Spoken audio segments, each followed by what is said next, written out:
Hello and welcome to I Think Therefore I Pod. I am your host Osvaldo, and today we're going to be talking about the last blog post and making a case for the Second Amendment. Now I know that it might be a little bit different. You're seeing me in video form as opposed to just audio only.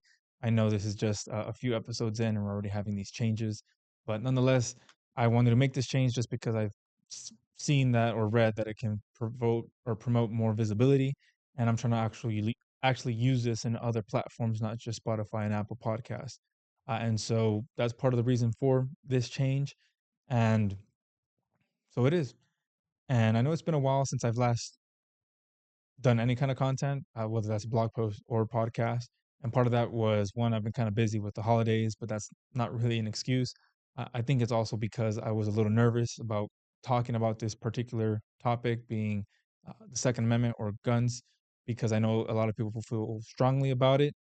And so I was a little bit nervous because, again, I wasn't trying to, not nervous, but hesitant to kind of bring this up because I know, again, a lot of people have strong feelings about it.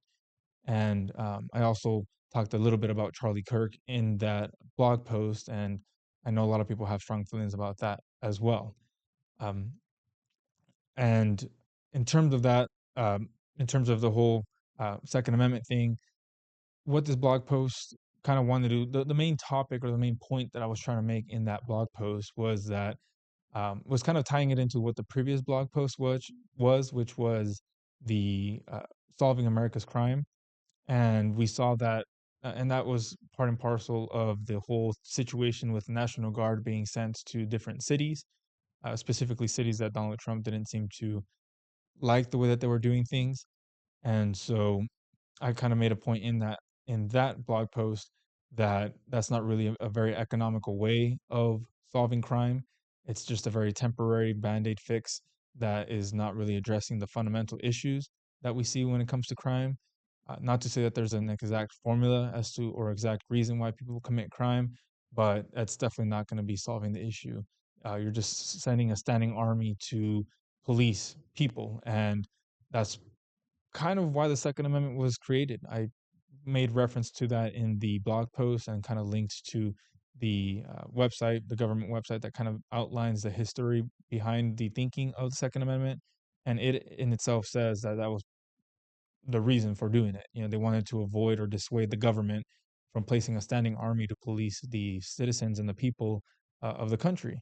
And so we have this guy sending the National Guard to police these cities, and it's kind of concerning to see that. And that's just one of many things to be concerned, in my opinion, in terms of what this administration is doing with their power. And I kind of just wanted to touch on that. I also wanted to like make very clear, not only in that blog post, but here now, is I'm not calling for any kind of violence towards the National Guard, or anything, because I'm not. I'm just not. I don't think we're at that point yet where we have a Gestapo type. It is kind of Gestapo type in a way, when especially on the immigration side of things, where you're having ICE being sent to these communities and pretty much terrorizing entire communities and creating fear.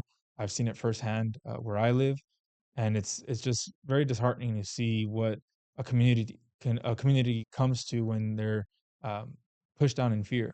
So again, I'm not using this as a way to call for any type of violence or any of that, because I don't think it's necessary at this point. I still think there's rule of law, and we have a lot of things in the works with the judicial system that's working to at least keep some kind of balance.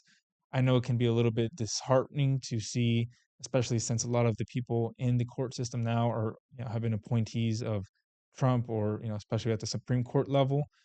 Um, but I still believe, and maybe it's a naive part of me, and but I still believe that we still have rule of law in this country, and we'll see a lot of these things kind of fall through.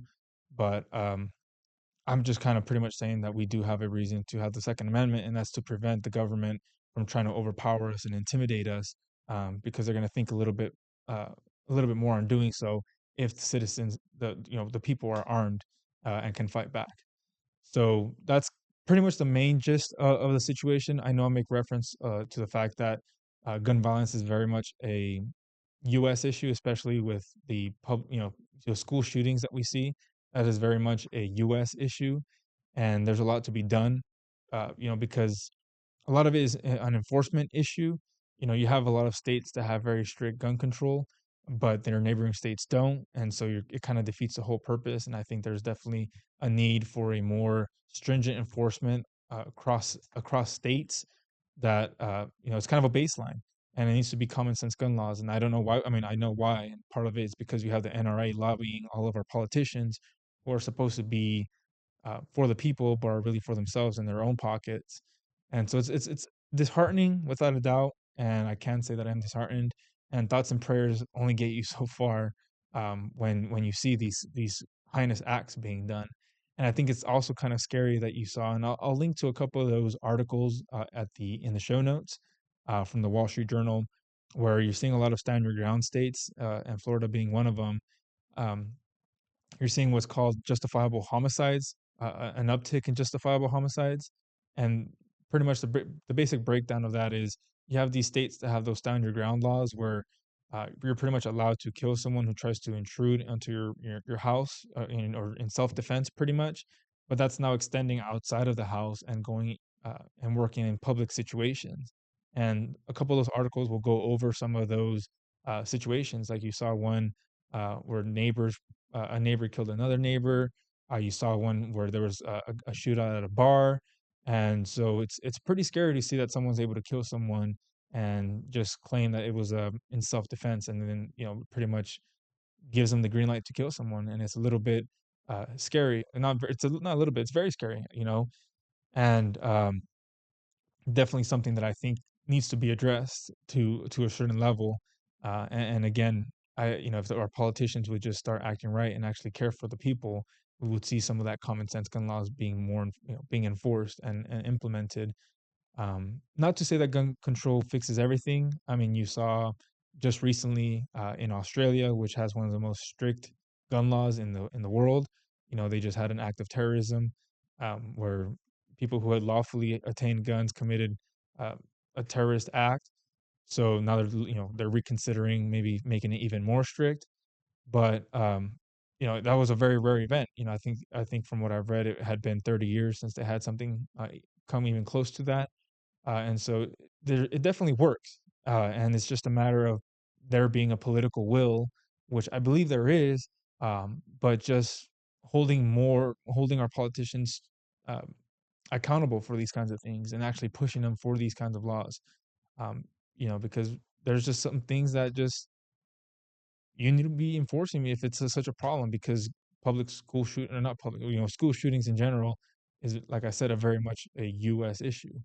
Um, and while I do think that the Second Amendment has its place in our country, it definitely needs to be not there needs to be some reconsideration as to how it's implemented and how people are able to follow those rules.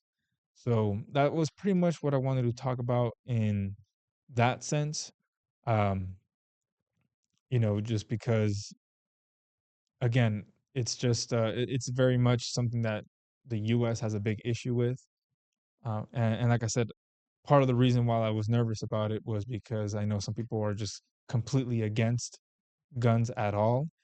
And I think that maybe goes a little bit too far, just because I think, again, it definitely has its place to prevent standing armies and being intimidated by our government.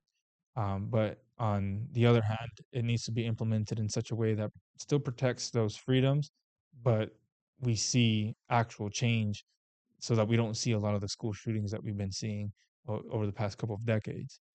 Um, so that's kind of my 2 cents on the situation. It was a bit of a shorter blog post, I will say, but that's because I didn't really want to touch too much into, and well, okay, what would be a more practical set of rules or laws for gun control, because I don't necessarily have that answer. And again, this is just me kind of voicing my personal opinions and kind of developing them as they go. And ideally, I do want to have people on here, and maybe introducing the video aspect of it will maybe push me towards maybe having guests on, so that's not just me, because don't I'm not really used to looking at the camera. As you may have noticed, haven't really been looking at the camera. Ideally, I'd want to be talking to someone and just kind of record that conversation and having a discussion, because that's what I like to do. I like having discussions. I like talking about these things, kind of getting different insights and different perspectives on various issues and trying to lead us, not only just this country, because ideally we'd want to live in a better world, where everyone, not necessarily gets along, but just is able to live. And again, don't want to um, get too far away from what the topic at hand is, so I'll leave it at that. I know it's a little bit of a shorter episode, but again, it was a bit of a shorter topic, and I'll probably be seeing you next week on a blog post. So thanks so much for tuning in, and I'll check you guys out on the next one. See ya.